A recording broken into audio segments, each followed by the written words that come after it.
Join me on this 7 miles kayak from Upton-on-Severn to Tewkesbury on the Severn and Avon Rivers on the 19th of July 2024. Find out about the charming village of Upton-on-Severn and the historic town of Tewkesbury. See what it's like to paddle on the Severn, the longest river in the UK, and its largest tributary, the Avon River, and learn practical information such as launching and landing locations and logistics. This 7 miles kayak in Worcestershire and Gloucestershire took me from Upton-on-Severn to Tewkesbury. I launched at 11 AM from Upton-on-Severn and continued downstream past Ryle, Quarry and Wharf. I turned left into the Avon River and headed upstream into historic Tewkesbury, landing near to the Severn Lock at 2 PM. I launched at 11 AM from just above the bridge at Upton-on-Severn. While inflating my kayak, I'd been chatting to some friendly people from one of the many longboats moored up on the river there. They were a great bunch, and one of them was singing as I paddled off downstream on my Severn River escapade. I was surprised how busy it was at Upton-on-Severn, with all sorts of craft out on the river.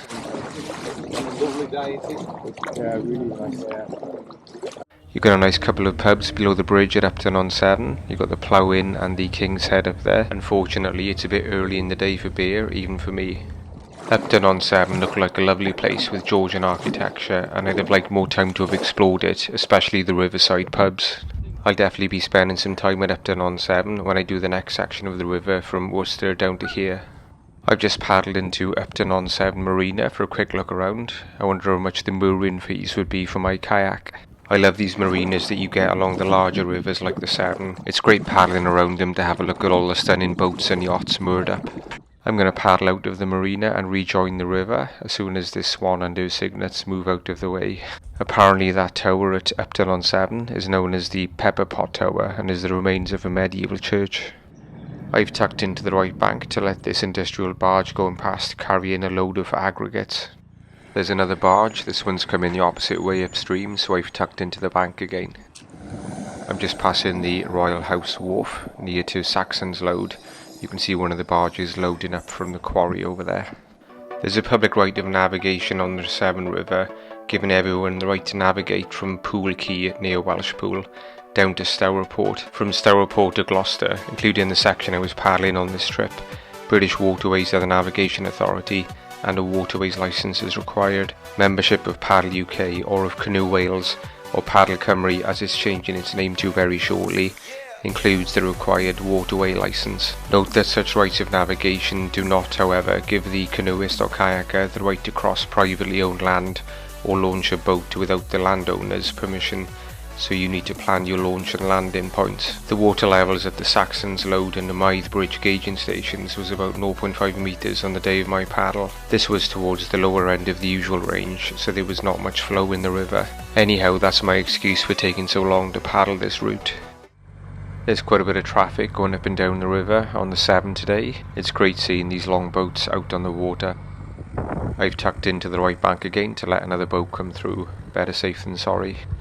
There was generally very little downstream flow in the river, and the wind was blowing up from the south against me, so it was relatively slow going. I've passed loads of these fishing platforms along the river, but I've not seen any anglers actually using them. I passed another of the large barges which transport aggregates between Ryle Wharf and Ripple Wharf. I'm approaching the bridge that carries the M50 motorway over the Severn River, which is about halfway along the route. Regarding logistics, I'd left my car parked at the Longstay car park near to the Royal Hop Pole, which is the Wetherspoons pub in Tewkesbury. I'd got a taxi from Tewkesbury to Upton-on-Severn, which cost just under £20. I could not find a direct bus link between Tewkesbury and Upton-on-Severn. If you had two vehicles, then you could of course leave one at either end of the route. At Upton-on-Severn, I'd launched from pontoons on the right bank just above the bridge.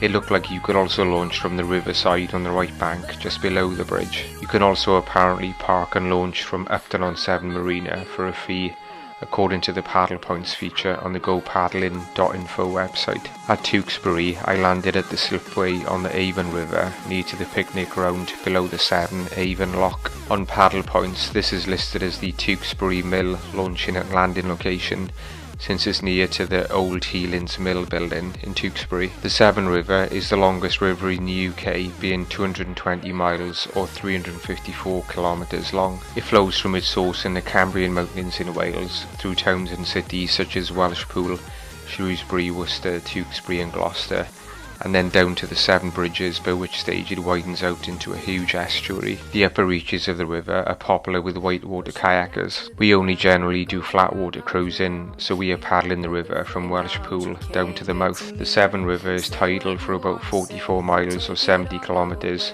from the mouth of the estuary up as far as Gloucester. We are uploading videos of our trips along the Severn River to the Severn River playlist of our channel, and uploading blog posts to our Severn River page on our website, kayakcrew.co.uk. I tucked into the bank again to let another boat come upstream. This one seemed to be towing a smaller craft behind it. I wonder what they use that smaller craft that they're towed behind the boat for. It must be one of the hottest days of the summer. It's about 35 degrees and I'm absolutely cooking. On this trip I used an Aqua Spirit single-person inflatable kayak. The side tubes inflate to 2.5 psi and the drop stitch floor inflates to a higher pressure of 8 psi. I've done a full review of the Aqua Spirit kayak on the product reviews playlist of our channel. I generally use inflatable kayaks due to their portability and ease of storage. While not the fastest kayak, the Aqua Spirit is relatively stable and it's quite light to carry to and from the riverside, or if you have to portage around any locks or weirs. The paddle with the blue blades is a Werner Kamano 250cm long paddle. As a yacht came cruising downriver on my left hand side, I approached Tewkesbury and paddled under the Mythe Bridge, which was built in 1826 under the direction of Thomas Telford. On the left of picture you can see the Avon River joining the Severn River. I turned off into the Avon and paddled up towards the centre of Tewkesbury. This is the end of the Avon River, which runs all the way up into Warwickshire and beyond. The Avon is another river system that we're paddling the length of, and check out our videos on our Shakespeare's Avon playlist of our channel. From Stratford-upon-Avon to its confluence with the Severn at Tewkesbury, the Avon River is managed by the Avon Navigation Trust. A waterways licence is required to paddle on these lower sections of the Avon. As I said earlier, membership of Paddle UK or Paddle Cymru includes the waterways licence. The name Tewkesbury comes from Theoc, the name of a Saxon hermit who arrived here in the 7th century. I wonder if he kayaked up the river to get here. Then it was known as Tewkesbury and became Tewkesbury over the centuries. This footage shows the channel of the Mill Avon on the left of picture, and on the right you can see the route that took up the old Avon River from its confluence with the Severn. Tewkesbury Abbey on the right of picture was built by the Normans and consecrated in 1121. The Mill Avon on the left is an offshoot of the old Avon River and was dug in the Middle Ages to serve some mills. The Battle of Tewkesbury, which took place in 1471, was one of the most decisive battles of the Wars of the Roses. The battle took place on the meadows on the southern side of the town. Each July there is a medieval festival in Tewkesbury, culminating in a reenactment of the battle. I may take part next year and paddle up the Mill Avon in my kayak to launch a surprise amphibious attack. At 2 PM I landed at Tewkesbury, looking forward to a well-earned post-paddle beer at the Royal Hop Pole Wetherspoons. Thanks for watching. If you enjoyed the video then please give us a thumbs up and consider subscribing by clicking on the left below. Happy paddling from the kayak crew.